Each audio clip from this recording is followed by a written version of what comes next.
vamos fazer contato com a cientista política da Universidade Federal de São Carlos, especialista em partidos políticos e eleições, Maria do Socorro Souza Braga.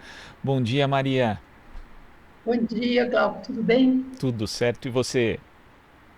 Tudo jóia. Maria, a gente começa aqui com a notícia de ontem, né, que o ministro Alexandre de Moraes acabou pedindo vista do julgamento no Tribunal Superior Eleitoral, né, de duas ações que pedem a cassação da chapa Bolsonaro-Mourão, são referentes aí a um ataque cibernético sofrido por um grupo de Facebook. E a gente sabe que mesmo com esse julgamento sendo suspenso, ainda temos outras ações que também pedem a mesma coisa e algumas talvez com caráter até mais forte. Como é que você está vendo essas ações pedindo a cassação da chapa nesse momento de instabilidade para o governo? Então, elas são muito importantes, né? Embora a gente esteja num momento muito complicado no Brasil com essa pandemia e toda essa falta de coordenação, né, presidencial do governo federal em relação à pandemia, é um momento chave aqui de um processo que, na verdade, vem desde as eleições, né, desde o resultado das eleições, tendo em vista que desde então, desde a campanha, a gente já teve denúncias, né, dessa campanha que foi bastante questionada e criticada, a forma de uso de fake news, né, o compartilhamento, né, de mensagens falsas aí, e do uso descoordenado e bastante complicada a forma como foi feita essa campanha. Então, assim, embora o momento não seja de fato ideal, nunca a gente vai ter, né? Essa apuração é muito importante, porque a gente não pode ter uma democracia onde qualquer força política chegue, né, e se utilize, né, de todas as formas, digamos, ilícitas, que é isso que está em julgamento, né, para vencer um pleito, né? Então, nós temos sim, são várias ações, né?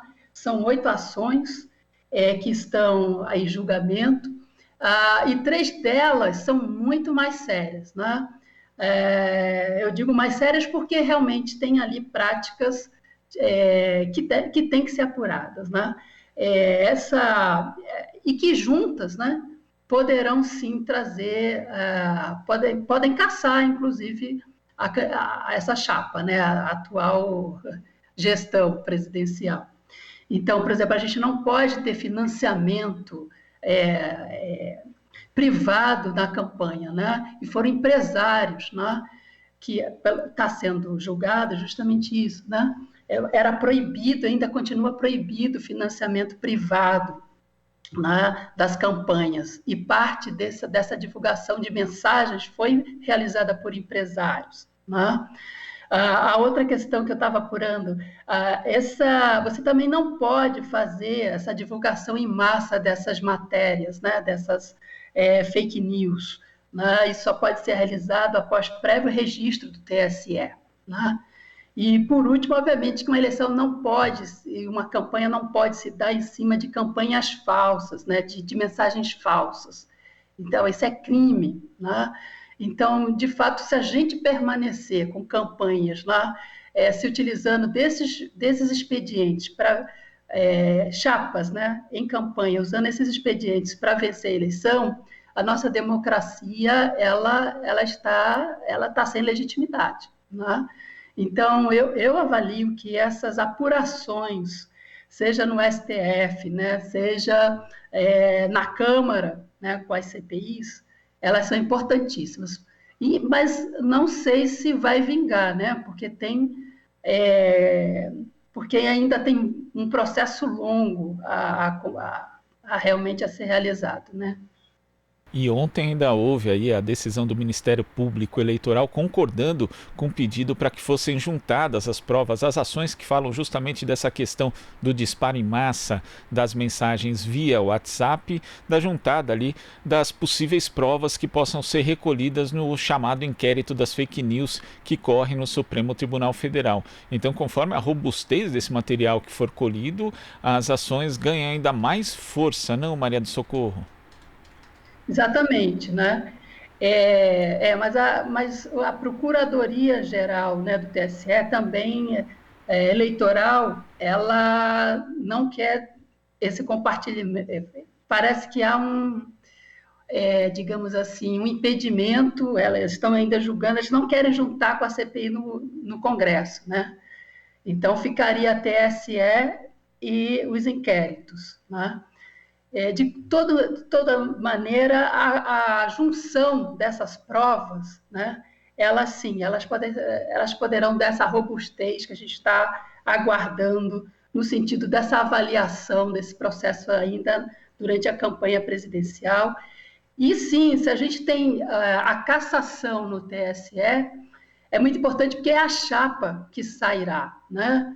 E se fosse um impeachment, né, o atual vice ele permaneceria no cargo, né? O que é também gravíssimo, afinal, né, é um general, é um ex-general, né?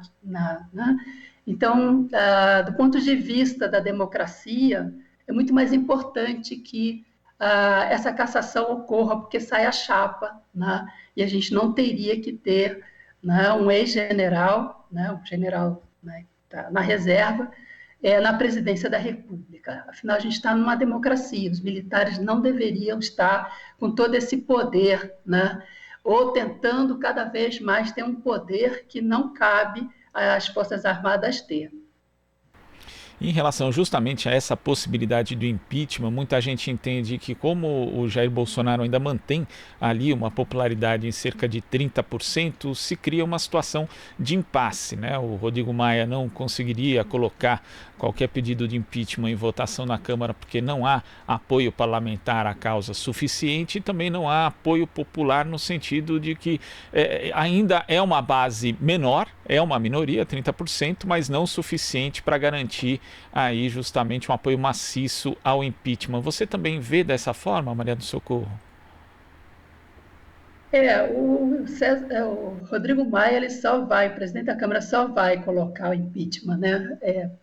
Ou vai começar todo esse processo de fato, se ele realmente perceber que tem um apoio, né, para isso, né?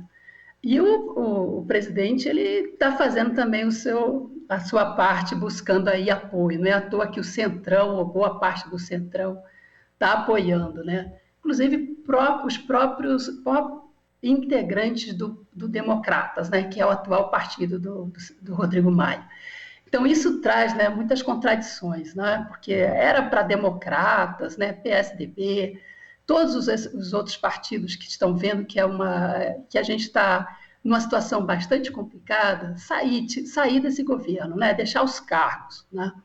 Eles vão alegar que é o momento da pandemia, que é a crise de saúde, mas nem o ministro da Saúde é, de fato, um civil, né?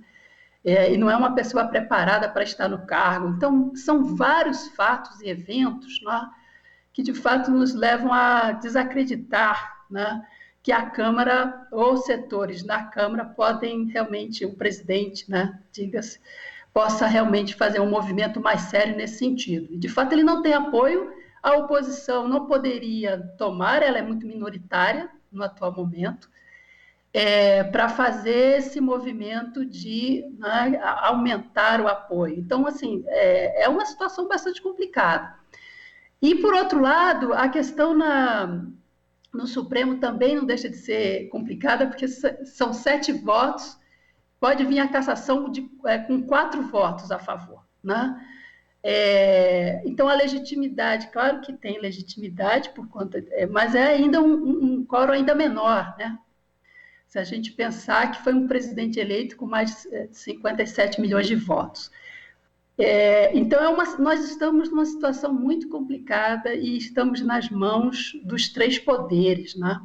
Muito importante que os 3 poderes pensem muito bem em tomar essas decisões que a população acaba ficando à espera, né, dessas decisões no momento que vive um momento muito complicado, né, de ter seus entes queridos morrendo e sem poder fazer muita coisa. Então, talvez por conta justamente dessa conjuntura, desse ambiente tão instável economicamente, politicamente e em termos de saúde mesmo das pessoas, essas decisões todas vão ser postergadas, né, para um momento futuro. Não consigo enxergar ainda que a gente vai ter um processo, seja no Supremo, seja na Câmara, né, uma decisão para os próximos meses. Né? É algo que deve acontecer mais para o ano que vem. Agora, Maria do Socorro, você citou a questão do vice de Jair Bolsonaro ser um general, também o ministro interino da Saúde ser um general. Ali a gente tem a pasta, inclusive, com pelo menos 25 militares na linha de frente do combate à Covid-19. Temos militarização mesmo em ministérios que são comandados por civis, como o do meio ambiente de Ricardo Salles.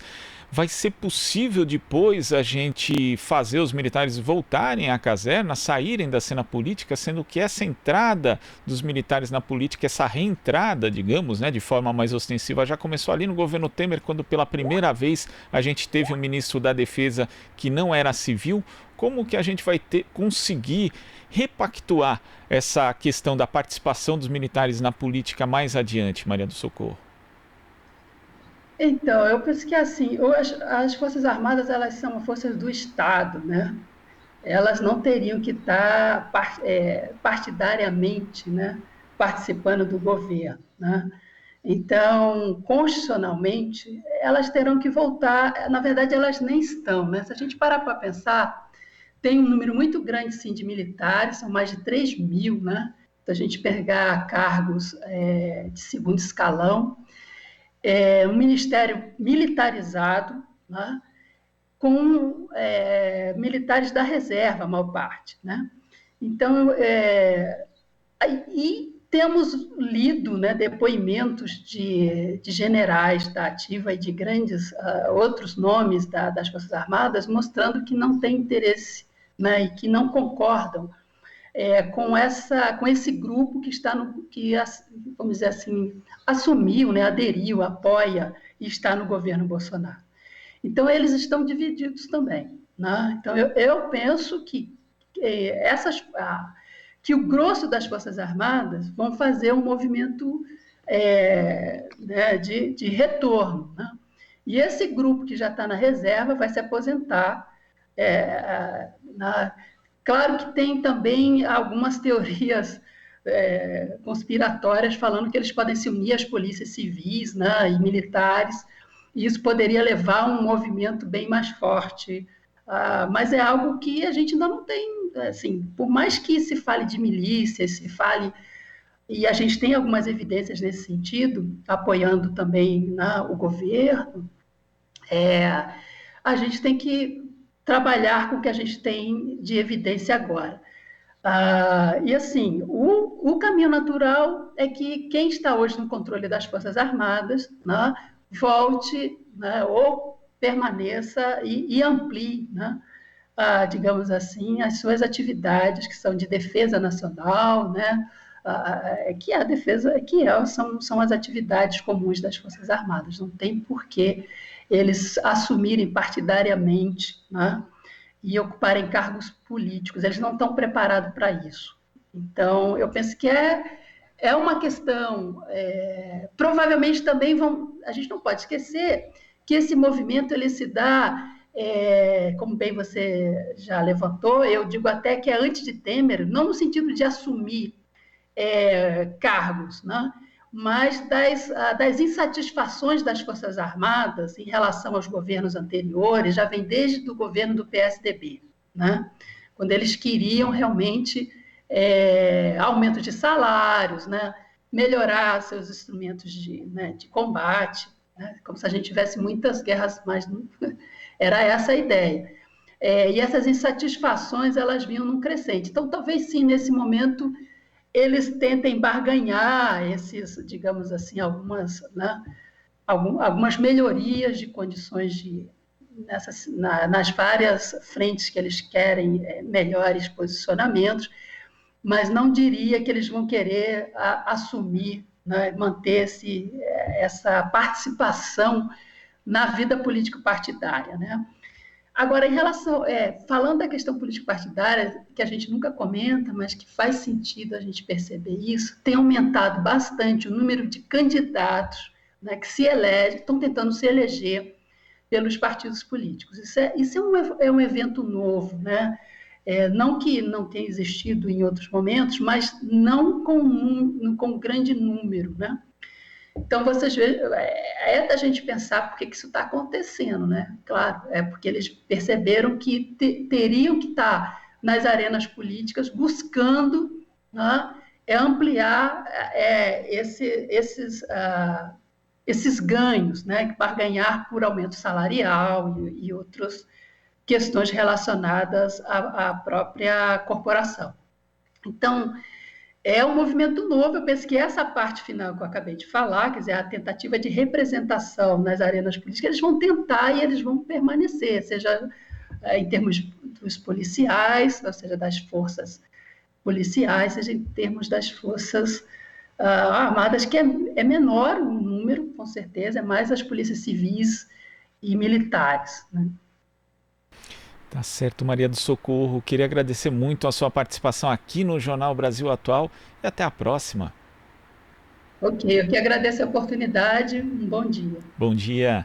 Conversamos aqui com a cientista política da Universidade Federal de São Carlos, especialista em partidos políticos e eleições, Maria do Socorro Souza Braga.